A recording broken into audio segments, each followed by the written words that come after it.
ओम सरस्वती नमस्तुभ्यं वरदे कामरूपिणी विद्या आरंभम करिष्यामि सिद्धिर्भवतु मे सदा। प्यारे बच्चों, आज के इस लेक्चर में हम लोग फ्लूइड डायनेमिक्स को स्टार्ट कर रहे हैं। फ्लूइड मैकेनिक्स का सेकंड पोर्शन है फ्लूइड डायनेमिक्स।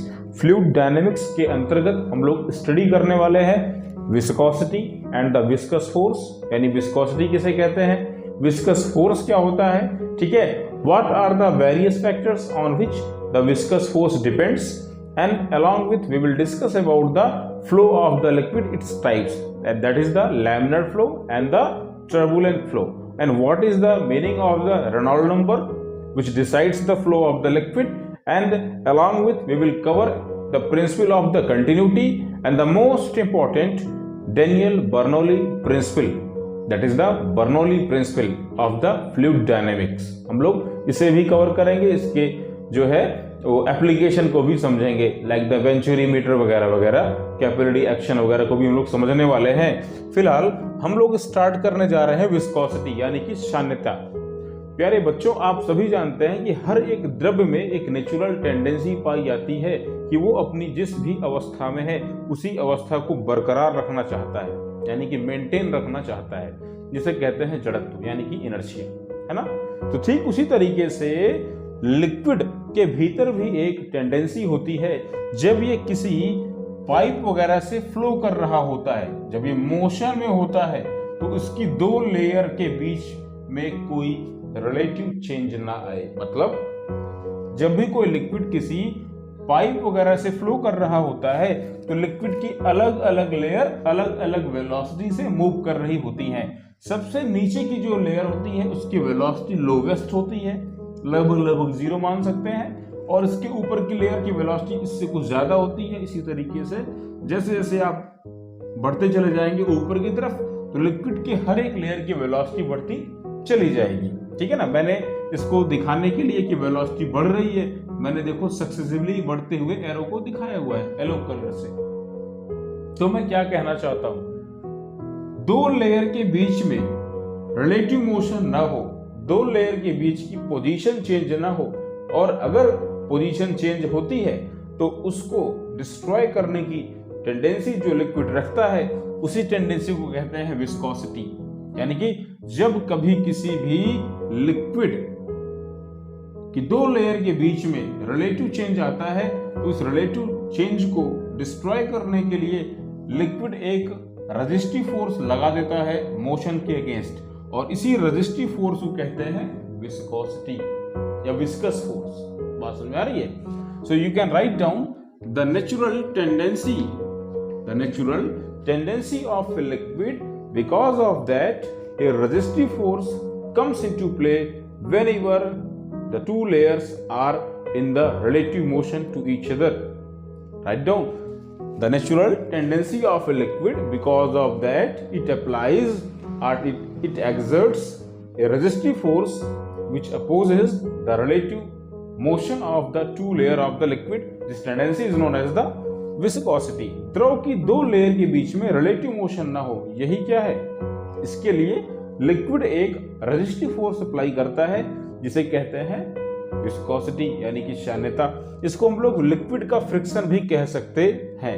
एज्यूम कर लो कि हमारे पास में लिक्विड की दो लेयर मैं लेता हूं। मान लो जो फर्स्ट लेयर है वो बेड लेवल से स्मॉल x की हाइट पर है, और दोनों ही लेयर जो मैंने लेयर यहाँ पे दिखाई हुई है, देखो 1 और 2, इन दोनों लेयर के जो एरियाज हैं एज्यूम कर लो वो एरियाज बराबर हैं और कैपिटल A के इक्वल है।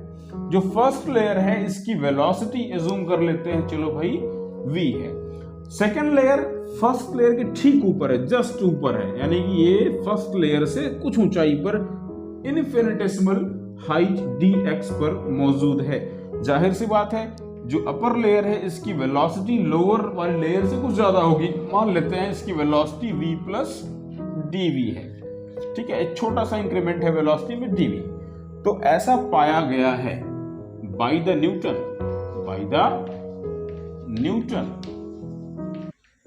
न्यूटन ने पाया था the viscous force that is the resistive force applied by the liquid is directly proportional to the area of the liquid, यानी जो लिक्विड की जो लेयर्स हैं इनकी एरिया के डायरेक्टली प्रोपोर्शनल होता है। एक पहली चीज, लिक्विड कितना रेजिस्टिव फोर्स अप्लाई करेगा ये डिपेंड करता है लिक्विड की जो लेयर जो संपर्क में आ रही है, जो कांटेक्ट में आ रही है, उनका एरिया कितना है। हम मान के चल रहे हैं कि जो इनका एरिया कांटेक्ट में आने वाला है वो एरिया कैपिटल ए है, या दोनों लेयर बराबर एरिया रखती हैं। Second thing, the viscous force is directly proportional to the rate of change of velocity with respect to the perpendicular distance between the layers, यानी कि दो लेयर के बीच में इनकी डिस्टेंस के बदलने से वेलोसिटी में परिवर्तन किस कदर हो रहा है इस पर भी डिपेंड करता है। या हम लोग कह सकते हैं viscous force is directly proportional to the velocity gradient dv by dx। समझे नहीं? दो लेयर हमारे पास में है, इनके बीच में जो देखो जो वेलोसिटी में डिफरेंस है वो कितने का है, dv by v plus dv minus v करो क्या मिलेगा, dv। और इनके बीच अगर बात करें तो बताओ डिस्टेंस कितनी है, यानी इनकी पोजीशन में डिफरेंस कितने का है भाई, अपर वाले की x plus dx, लोअर वाले की x, तो कितने का डिफरेंस हुआ, dx का। लेयर के बीच में जो डिस्प्लेसमेंट है इसके रिस्पेक्ट में वेलोसिटी में कितना चेंज आ रहा है, जिसे हम लोग कहते हैं velocity gradient dv by dx, इसके भी डायरेक्टली प्रोपोर्शनल होगा। मतलब अगर लेयर काफी क्लोज में हो और वेलोसिटी में डिफरेंस काफी ज्यादा हो तो उसका मतलब वेलोसिटी का ग्रेडियंट भी ज्यादा होगा और विस्कस फोर्स भी ज्यादा अप्लाई होगा। तो viscous force is directly proportional to the area of the contact between the two layers and it is directly proportional to the velocity gradient between the two layer of the liquid. इन दोनों बातों को अगर हम लोग मिला दें तो हमें विस्कस फोर्स इस तरीके से कुछ देखने को मिलता है। Viscous force is directly proportional to the area as well as to the velocity gradient dv by dx। अब इनको इक्वलाइज करने के लिए देखो ध्यान से, हमारे पास में एक कांस्टेंट आता है इस तरीके से, ईटा बोलते हैं इसको, eta into capital A dv by dx। ये जो हमें मिला है कांस्टेंट ईटा, इसी कांस्टेंट ईटा को हम लोग बोलते हैं कोफिशिएंट ऑफ द विस्कोसिटी। इसे हम लोग क्या बोलते हैं, कोफिशिएंट ऑफ विस्कोसिटी। नोट कर लेंगे, इस कांस्टेंट को हम लोग बोलते हैं coefficient of viscosity, where eta is a constant known as the coefficient of viscosity.